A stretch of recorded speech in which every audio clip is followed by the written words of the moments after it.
What's up, family? What's up, y'all? Welcome back. This is episode 3 of This Ain't Your Ordinary Podcast. I'm your girl, your host, Sharissa Gall. How we doing, man? It's been a minute. It's been a minute. I got acne breakouts everywhere. Oh my god. This is just strategy. Like, what do I put in the work for?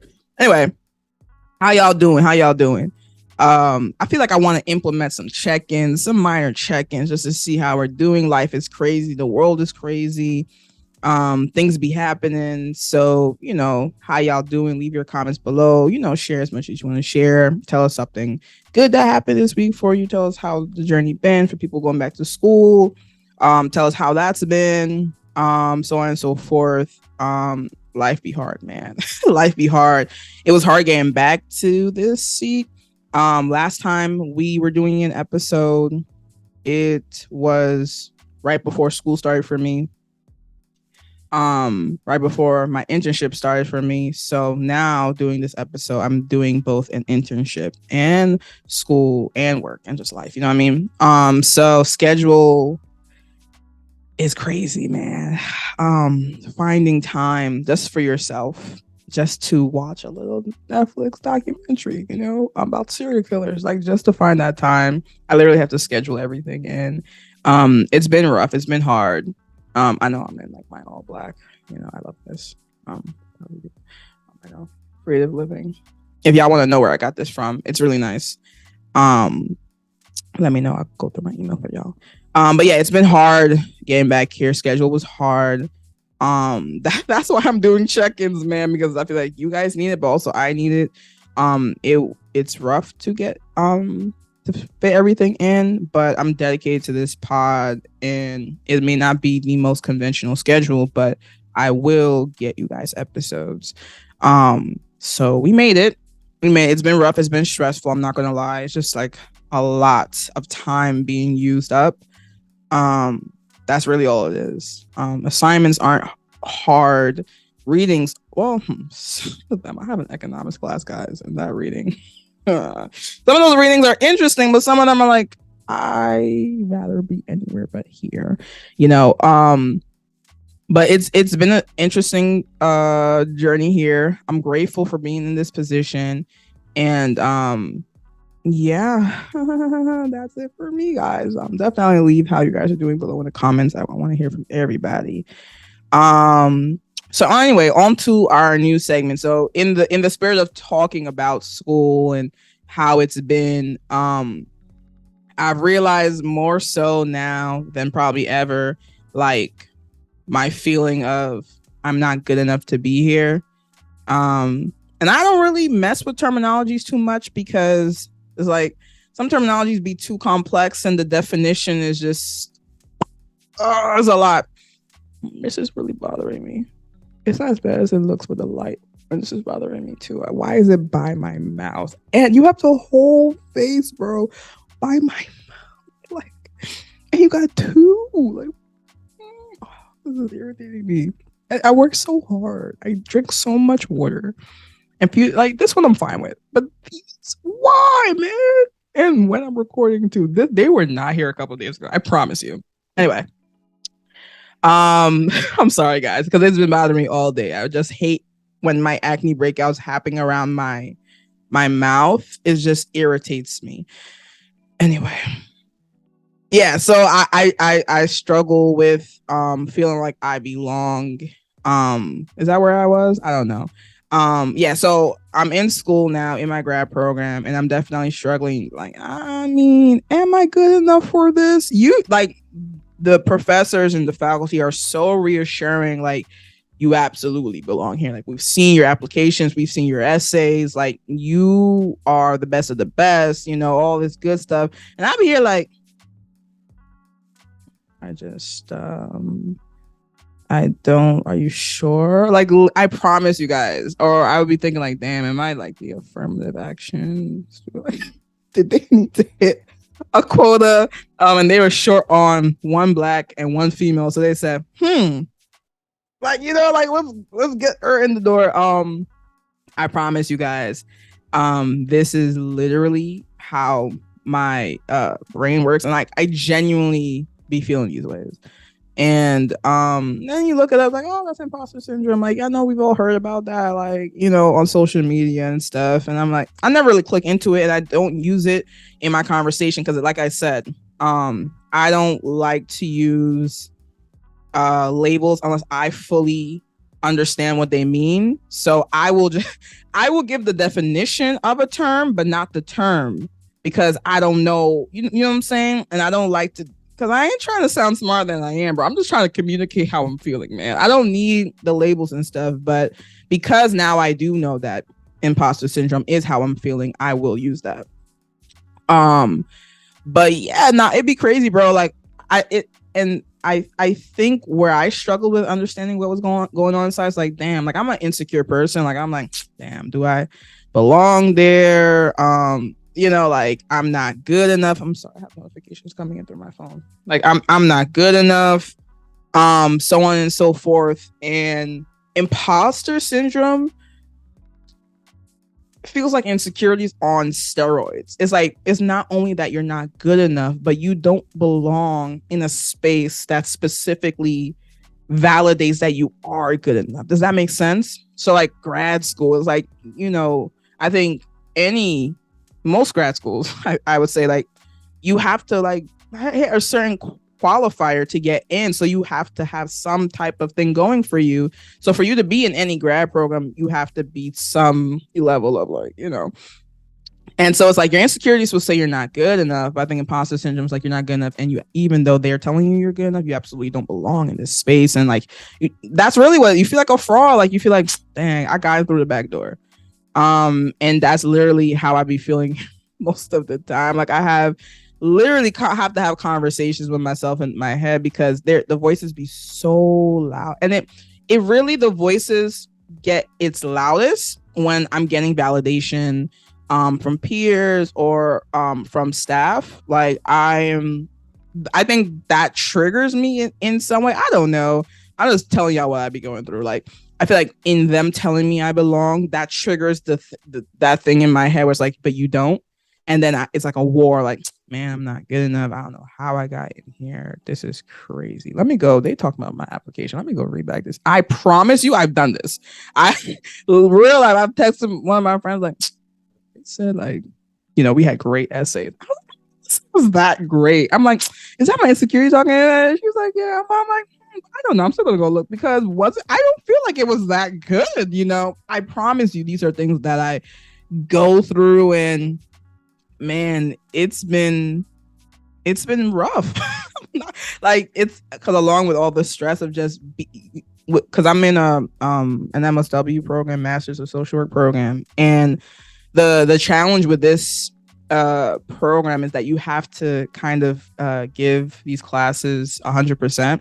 Because if you don't, it's like you won't get the full experience. Like it's social work, so you kind of have to give it your all. You can't like kind of BS some of these classes. Well, the economics class, listen. Shout out to you, professor. If you ever look at this, you're a great professor. The content is interesting, but damn, like you be talking about some stuff, man. I just be there, just like to be there. Wow, I be Googling everything. It's anyway.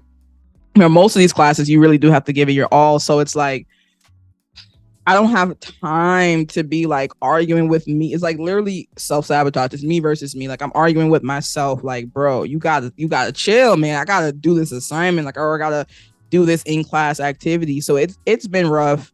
But I don't even think I'm in the place. So like you guys remember episode 1 throwback. If you know, you know, I was talking about people pleasing, right?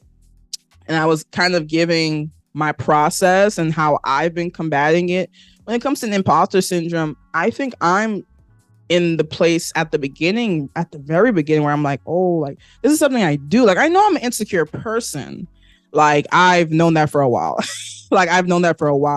And I think I've reconciled with that. Like I'm okay. Like I talk back to those thoughts. Like I listen to them, I absorb them, but then like I talk back like, nah, shut up. You know what I'm saying? But with this, I think I'm now, and maybe it's because I'm in grad school that it's more amplified. I'm not sure. Cause I don't think I felt this way in high school. Anyway, it's like now I'm fully realizing like this is something that I continuously do, and this is something I'm going to continuously do in this program. So now I'm like, damn, how do I, what's the, and I would say like what I've been doing is so I'm an internal type of communicator, so I don't really typically express how I feel. But what I've been doing is with any type of thoughts I have, I just text people. Like, because I feel like I need to get it out. So I text people and just communicate how I'm feeling. Like, damn, like I really feel like I'm just not getting it. And what's interesting with me, and maybe other people can relate, like I'm texting them to communicate it so it just doesn't stay in here. But also I know myself, and I know that you're going to say that, nah, bro, like you're obviously capable, like you're just being insecure in this moment, but like you're good enough. Obviously, they chose you to be there. So I just, but that doesn't really help me. Like that doesn't stop it. What I realized is like I am the only person, and I don't know if other people experience this, but like I'm the only person who can shut those things. Like I'm the only person who can like walk me off of the cliff of like insecurity and all that. Like I have to speak to myself and be like, bro, you gotta chill. Okay, like you gotta chill. You're freaking us out, and you're good enough. You belong here. They like you know what I'm saying? And I think that's what I've been doing. And also what I've been doing is recognizing more and more that how I feel doesn't dictate my reality. Like my reality is you chose me to be in this program. You, by your standards, have said that I am good enough, great enough to be here in this place. And this applies to anything, right? But how I feel, because I know that to be true, but how I feel is like I don't belong here. I feel the complete opposite. I don't belong here. I don't feel like I'm good enough. And I don't know why y'all chose me. If y'all chose me, did you really choose me, or was it like, anyway? And I think it's the conflict. This is kind of where I've been at right now. Like I don't really feel that, but I know that. So whenever those thoughts come, I just combat it with the truth as best as I can and keep on keeping on. Like it's not like those thoughts aren't still, some of those thoughts still are in there, but like I just have to like keep on recognizing like I may feel this way, but like that's part of it too. I may feel this way, but this doesn't define my reality, right? And I think that's really, helpful, because I'm at the place where it's like I want to be honest with myself. I don't want to like be like I don't want to disregard things, So like I acknowledge it, like, yeah, like I'm really dealing with this thing, but that's okay. It's okay not to be okay. It's okay to have these struggles, but I have to remind myself constantly, like, just because you feel this way doesn't mean that's how it is, right? So I don't know. I think this is something I'm working on. Just so I share this, I think this is an extension of the check-in, because this is, and I'm sure other people feel this way. Obviously, as always, leave your comments below. But yeah, this is something I've been like battling with, grappling with. And it's definitely added an aspect to my journey that I don't really think I have. Like I said, I knew I was insecure, like, so it was like that was built in to my journey and how I factor in things. But I think this new aspect, it sometimes I question everything. Question everything. I remember I was about to interview. I promise you guys, I'm not lying. If y'all want the records, I will go find screenshots of my text messages with my friends. I was literally about to interview for a really amazing job a few months ago. I'm like, damn, qualified, but I feel like this is too good to be true. Like it's real. Like I do have a scam story where it was too good to be true. I'll say that for another time. But it was an actual job at an actual building with actual people, and it was an amazing opportunity to work with an amazing group of people. And I was literally texting my friend like, bro, like I'm freaking out. Like, what if I'm the affirmative action? Like, what if they just interviewing me because they want to hit a quota of certain types of interviews? I promise you that was my thought process. And so I've done this before here and there, but it really just shows up in moments where like my abilities are somewhat highlighted, like where your abilities kind of come into question, like your job interview or like being in a really good master's program. You know what I'm saying? So guys, I promise you I'm not lying. So it's been a fun journey, man. We're gonna keep our eyes on this. And I don't really have that much, other than when I said I don't really have that much advice because I'm still figuring this out. All I could say is whenever negative thoughts in general come into your head, I think acknowledge them, don't ignore them, and speak back to them. You have power and control of your minds. As we have said this in both our previous episodes, like your mind, like it's up to you, no one else but you. So even with the insecurities, I talk back to that mug. And with the imposter syndrome, which I think is just an amplified version of insecurities, I talk back to it. Now, does it help me feel like if you're looking for a feeling, I don't really know what to tell you, dude, or do that. But I will say if you're looking to, keep on keeping on and not give up because of how you're feeling, I would say just acknowledge the truth and keep reminding yourself of the truth and write it down, put post-its and, set reminders like you're good enough, this says I am enough. Sorry. I am enough. Like you are enough. You are good enough for this moment, for this position, for whatever it is. Just remind yourself you are enough as is, Yeah.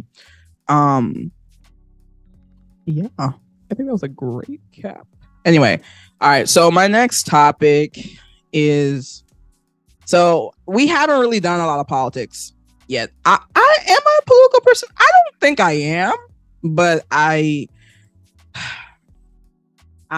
am interested in certain things that happen, and I keep my eye on certain things that happen. I don't watch the news because why? There's literally no benefit from that. Like I don't need to know.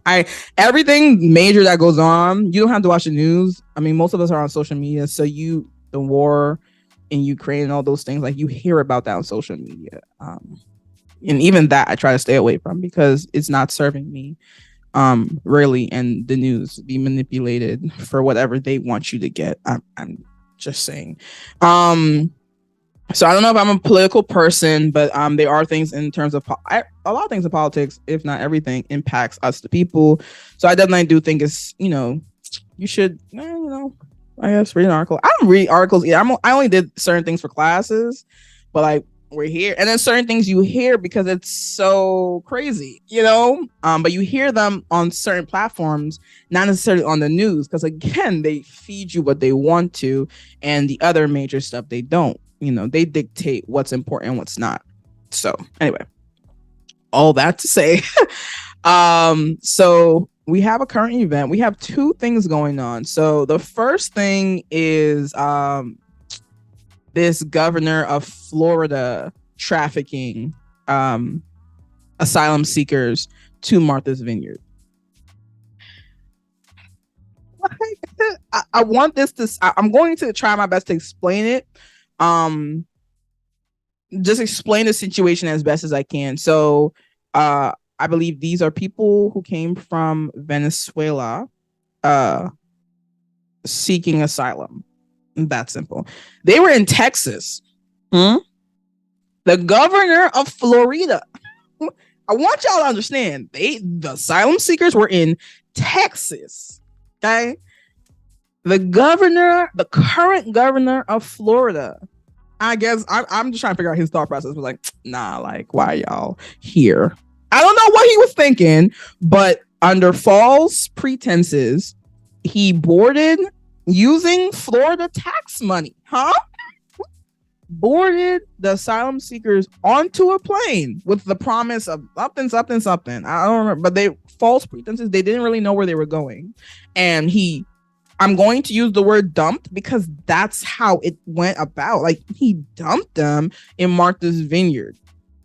Ain't nobody knew they was coming. There was nobody. They were confused. They're calling people in Texas like, what's going on, right?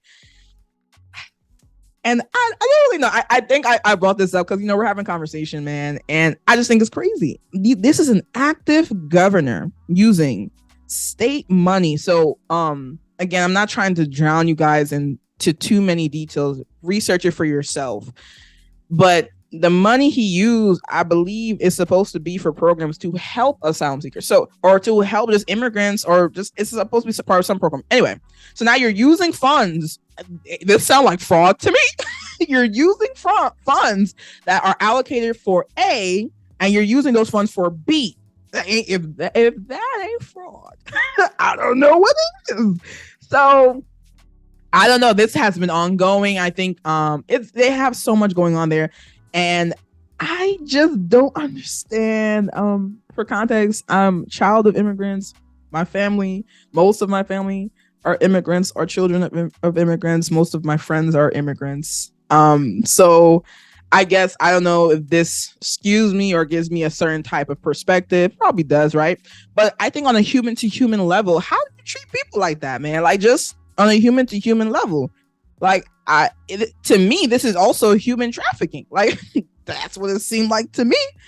Because this sounds like what they do, like how they lure people in, like, oh, like, I'll give you a promise of a better life, and then you end up being trafficked. So listen, if it all sounds similar to me, right? And I don't really understand what the, well, then again, because I really want to know what the beef is with immigrants. I don't really understand, like, you know, there's so many different assumptions I think that people take.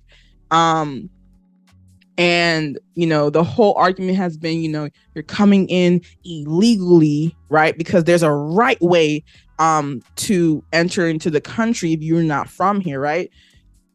Literally, they're seeking asylum. This is your way. This is what you wanted. You didn't want people coming into the country any other type of way. They're seeking asylum. I'm sorry, things are popping on my thing, but they're seeking asylum, and still, like, they're, I'm at a loss. Wow, I'm just off to such a start, guys. But I'm at a loss because I don't understand what more you want from people. They're coming to your country for sanctuary, and you're trafficking them and using them as political pawns. Because, again, I'm not trying to go too deep because I don't even know his stance, but I'm assuming he's the.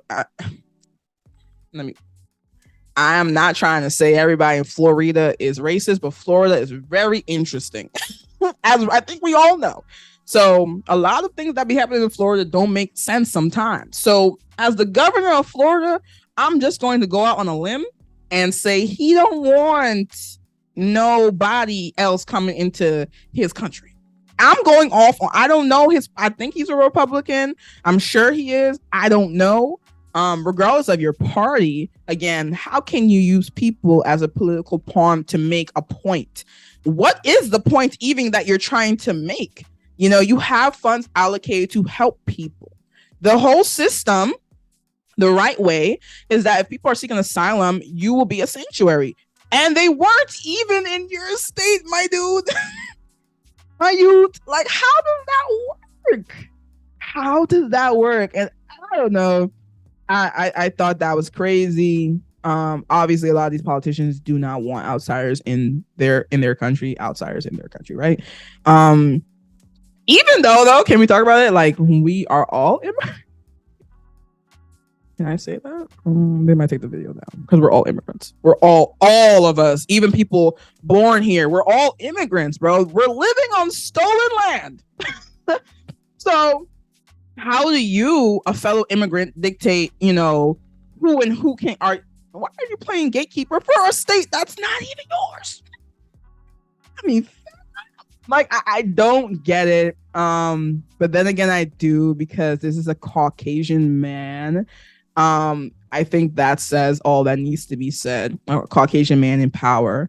And I feel like this is just what you guys do. This is just what you guys do. And, you know, I was also, you know, kind of ticked off because in my head I'm like, damn, like governors, all these politicians are supposed to serve the interest of the people who voted them in, right? But then again, caught myself. You're representing Florida again, and shout out to Florida. Y'all got some great mangoes, man, delicious, right? But y'all got some interesting people too. And I think your governor is a representation of, you know, those interesting people and their interesting views. And I think he's doing a wonderful job. You know, from their perspective, this is why we put you in office, my guy. This is exactly why, you know, ship them off. I'm just taking what they're giving, man. So I do think it's crazy. He's still in office. There's no consequence. I think that they're working on, or they've already filed some type of lawsuit against him. But again, I mean, a lawsuit, it maybe he pays something, or maybe the office pay. I don't know how that works, but like, he should not be in office. If you don't treat all humans with a sense of humanity, why are you serving people? Like, I don't know. I think these offices don't really have much of a standard. I think short of like doing something that warrants a hashtag Me Too movement, I think it seems impossible to get these politicians out of office. I don't like, I'm trying to think. I think it's really, once it's something that has to do with the opposite sex, you have a great chance of them being removed. Sometimes maybe not, but I think short of that, any other type of, and because I mean, short of that, they're going to be in office, and I think that's crazy that we have a politician who is trafficking people, who is committing fraud actively. Florida citizens should be upset. This is your tax money being allocated to traffic people. You're an accomplice, you know, to a federal crime. In my eye, that's you cross state lines, that becomes federal, and you traffic these people. These politicians be crazy, man. Like, that needs to be a sure. Politicians be crazy, because what are you doing with your time? Like, this is what you're doing. Like, you found purpose in this, and did you feel good about it? Like, you know. So anyway, research it for yourself. It's a really unfortunate story, and like, talk about the trauma of coming to a country after leaving a terrible situation, seeking some form of peace, you know, some form of relief, and being assured that this is the way to enter this country, and then being trafficked, you know, not knowing where you're going, not knowing where you are. You know, again, you're disregarding humans and their feelings and their experience to make a point. Again, I'm not even sure what the point is, but research it for yourself. Politicians be crazy. And we got one more story for our current events in terms of a politician. Like, these stories are wild, and I really need you guys to look it up for yourself. It's just so much we got going on. All right. So there's a former NFL player, Brett Favre, and a former governor. I think his name is DeSantis. I can't remember. Former governor of Mississippi, who are involved in welfare fraud, right? It was allocated $70 million for a program called TANF, Temporary Assistance for Needy Families. And basically they misused all that money. Now, for great, you should not steal from anybody. Period, right? But I know this is like not how they told us to make sentences, but how you gonna steal from the poorest people in the poorest state in the US? You're not supposed to steal from anybody. But like, damn, bro, steal from a billionaire, man. Like, again, I'm not saying you should, but like, if you were going to, because clearly y'all moving on bad intentions. So, you know, morals are out of the door, right? So if you're gonna steal from someone who don't mind it being gone. This is money literally allocated for needy families. You know, and anyway, I just want to be clear too. I just want y'all to get as many facts as I can give y'all. Brett Favre former NFL player, right? He made over $140 million off of contracts alone. We're not talking about sponsorships. So he probably made a good amount from, he's still getting sponsorships. Like, and he retired how long ago, right? Anyway, let me tell y'all. So I think out of all that 70 million, he was responsible for, 5, I think. So he spent 4 million of the 5 building a stadium at his old college.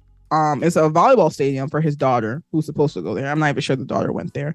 And then he took the other 1 million directly for speaking engagements that he never showed up for. He's supposed to be paying that back, but no one's really sure, and honestly, that's pretty much like, there are actually texts that show him texting.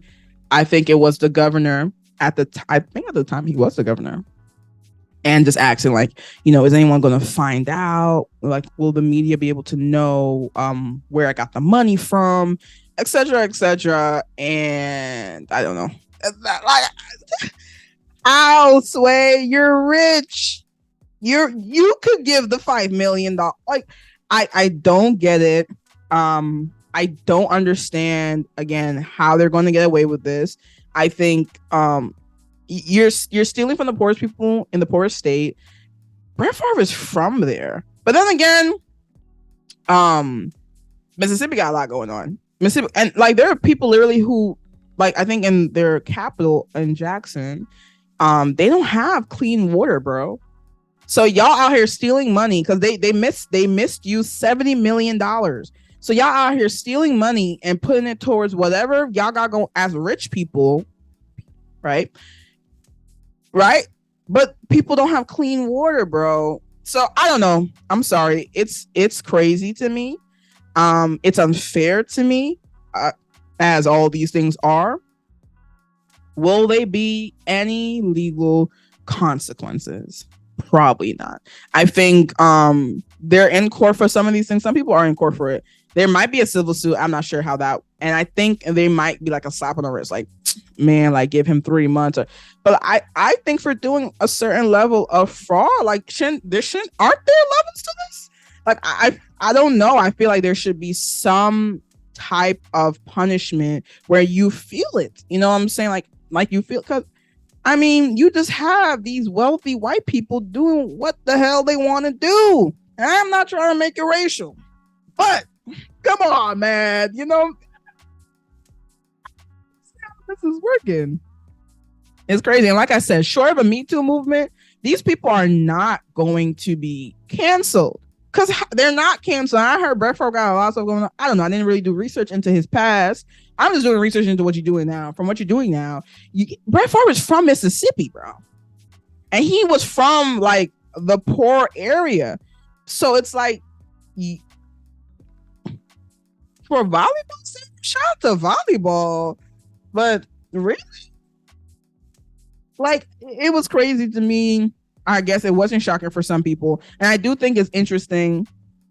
Again, so now we're going into kind of sports / politics. Don't know if you guys follow sports. That's fine.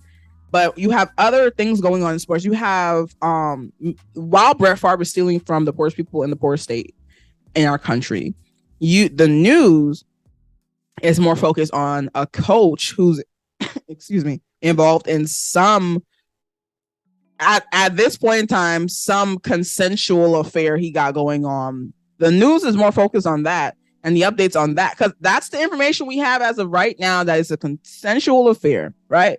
They're more focused on that than Brett Favre stealing from the poorest people in the poor state. And you got an NBA owner who is racist, sexist, and a homophobe.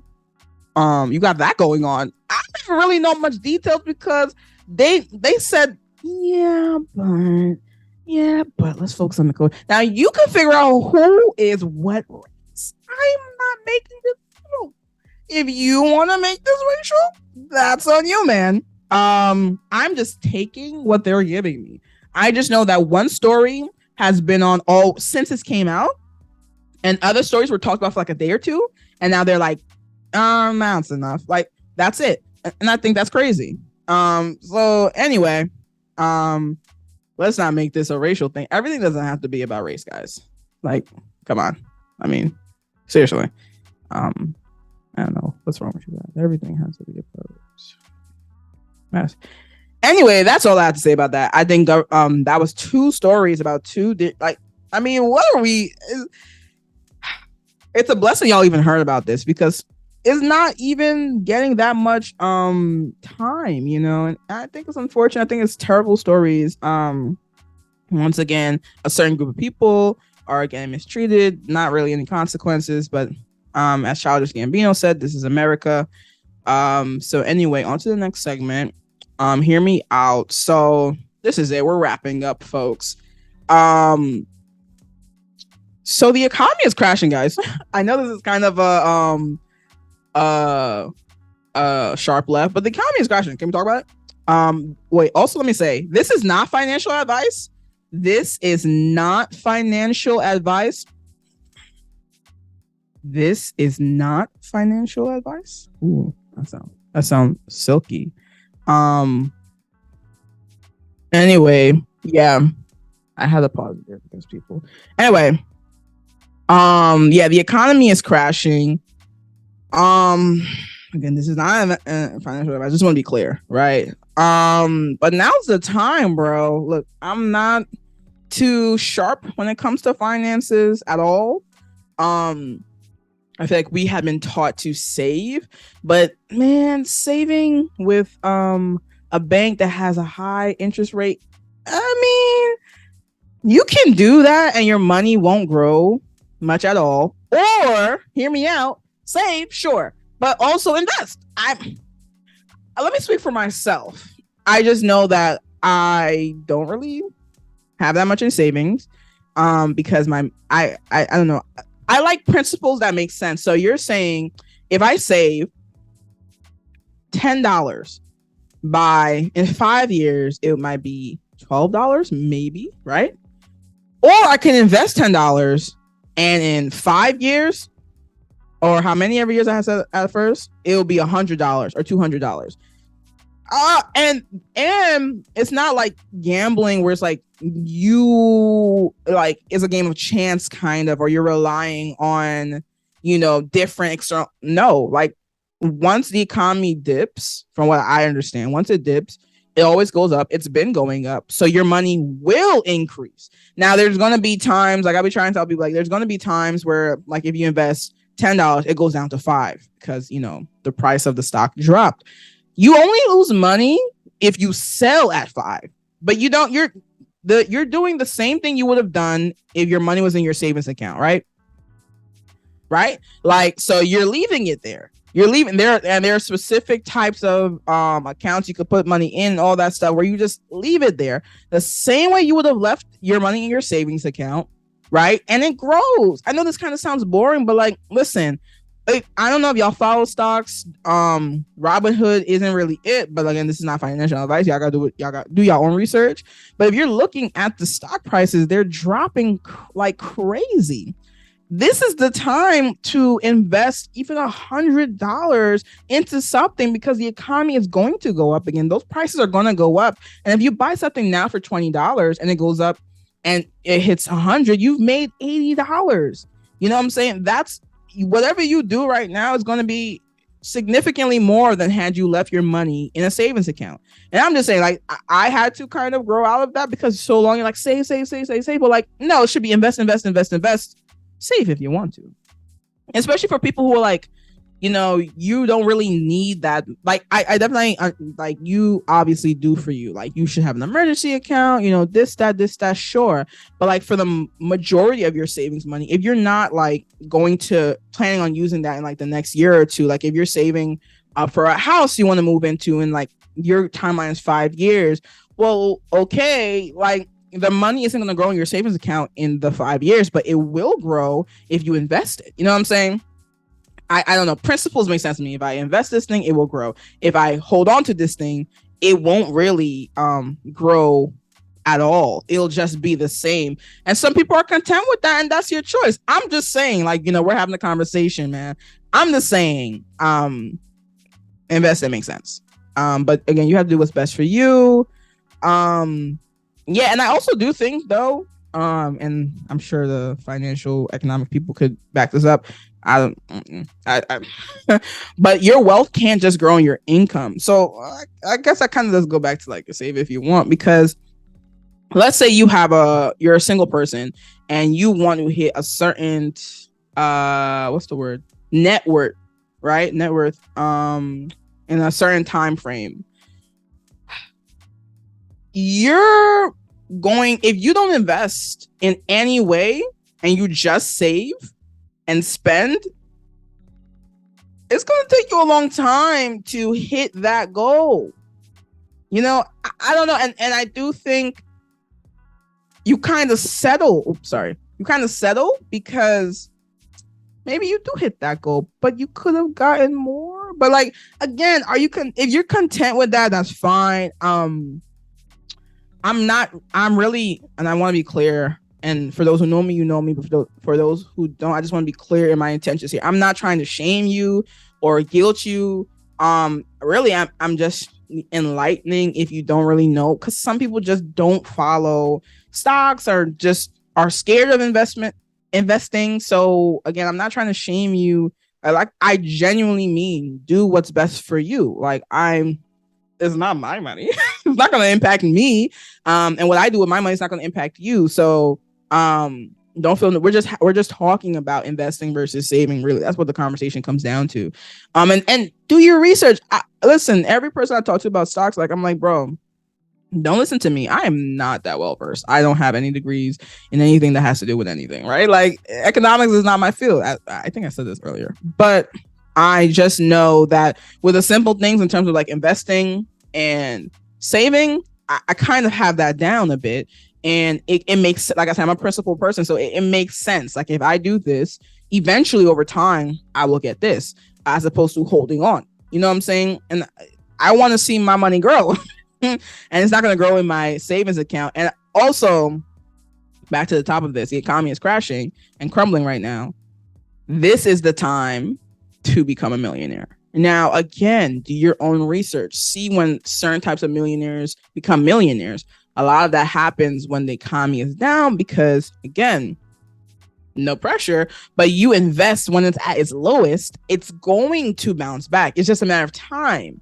So you're just playing like the time game, but you're not playing an odds game. It will. It's not a matter of if, it's a matter of when, right? So this is the time. If you ever want to become a millionaire, like if you ever wanted to make, start off your generation with a good amount of wealth, now is kind of the time. Like you want to build generational wealth. You want to pay off your student loans. I understand people have different priorities. I get it, but don't just listen to me. Like I said, I have no degrees and this is not financial advice, but I would say do the research for yourself.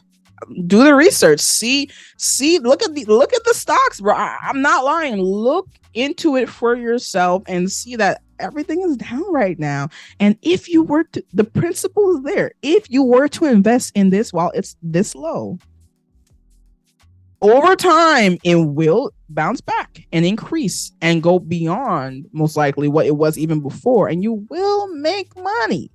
Huh? And listen, I'm just saying, I understand, like, especially for people in my age group, you may be struggling. I get it. I am with you. I am also struggling. But their stocks are like $10, $20, like $15. I don't know. I'm just saying, like, the same with saving. It's like it's gonna take a bit of sacrifice on your day to day. Like maybe don't need Uber Eats every day, maybe just every other day. And take that money and invest. Maybe don't need Starbucks every day. Maybe like once a week, take that money and invest. Like because I think sometimes what we do is like, damn, let me stop doing this and save. That's great, and that's but like, why not? Let me take this money and invest. Like, work your money. Don't just let your money sit there and get moldy. Like, work your money. So, I don't know. I think that's pretty much it. Like, I don't know. I think it's interesting. And I've done my research for myself. One of my friends, he's a guru. He's an economic guru. Shout out to you, Isaiah D. Hill. He's an economic guru. And he be telling me stuff. I'm like, Okay.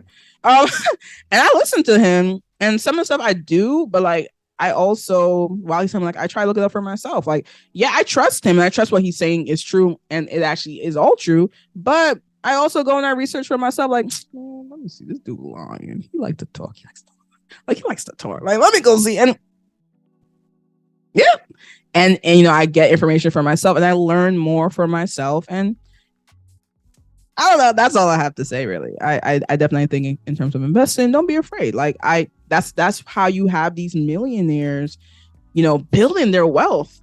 They don't always start out as a businessman. They start out as people who've made good investments. And if you look at wealthy people, black, white, whatever color, how it is they keep building their wealth isn't simply through businesses, it's through portfolios, investment portfolios, different types of investments. So I don't know, food for thought. You know, the goal, we definitely are trying to build generational wealth, and I definitely think this is a tool you should absolutely look into right now, as prices are going down every day. It's like it's getting worse and worse. So keep your eye on that.